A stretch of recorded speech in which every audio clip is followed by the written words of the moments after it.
اگر آپ نے ابھی تک ہمارا چینل سبسکرائب نہیں کیا تو ابھی سبسکرائب کریں اور بیل آئیکن کو کلک کر کے ہماری لیٹسٹ ویڈیوز کے بارے میں اپڈیٹ جانیں۔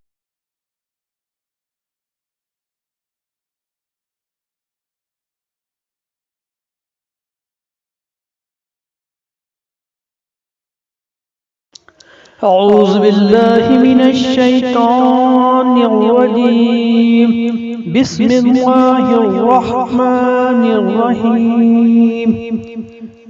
السلام علیکم ورحمۃ اللہ وبرکاتہ۔ حدیث استغفار کی برکات۔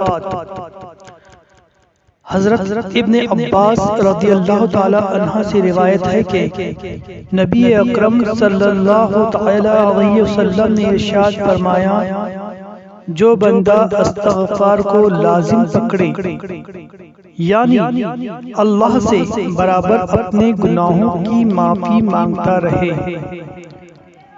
اللہ تعالیٰ اس کے لیے ہر تنگی اور مشکل سے نکلنے اور رہائی پانے کا راستہ بنا دے گا، اور اس کی ہر فکر، ہر پریشانی کو دور کر کے کشادگی اور اطمینان عطا فرما دے گا،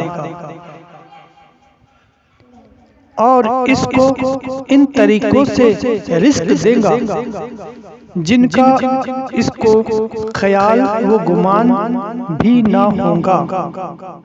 حدیث بحوالہ ابو داؤد۔